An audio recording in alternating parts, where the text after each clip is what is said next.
కావ్య, రాజ్ వాళ్ళు తమ రూమ్‌లో కూర్చొని డబ్బులు లెక్కబెట్టుకుంటూ అవి రాసుకుంటూ ఉంటారు. ఇంతలో రాహుల్ అటువైపుగా వెళ్లి అక్కడ ఉన్న డబ్బుని, అక్కడ ఉన్న రాజ్, కావ్య వాళ్ళని చూసి ఒక్కసారిగా షాక్ అయిపోతూ ఉంటాడు.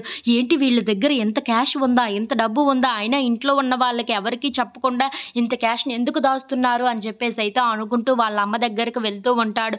ఇంతలో అక్కడ ఉన్న రుద్రాణిని చూసి మమ్మీ మమ్మీ నీకో విషయం చెప్పాలా? రాజ్, కావ్య వాళ్ళ దగ్గర 2,00,00,000 దాకా ఉంది అని చెప్పేసైతే అంటూ ఉంటాడు. ఆ మాటలు వినగానే అక్కడ ఉన్న రుద్రాణి అయితే ఒక్కసారిగా షాక్ అయిపోతూ ఉంటుంది. ఏంట్రా నువ్వు చెప్తుంది అన్నీ అబద్ధాలేనా అని చెప్పేసైతే అంటూ ఉంటుంది.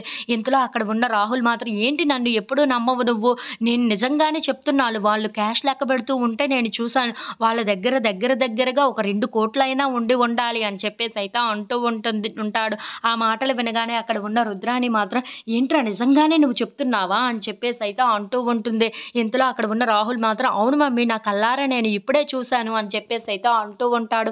ఇంతలో అక్కడ ఉన్న రుద్రాణి మాత్రం వాళ్ళ దగ్గర కానీ నిజంగానే ఆ 2,00,00,000 ఉండి ఉండాలి, మనం రెడ్ హ్యాండెడ్‌గా వాళ్ళని ఇంట్లో ఉన్న వాళ్ళందరికీ పట్టించొచ్చు అని చెప్పేసైతే అంటూ ఉంటుంది.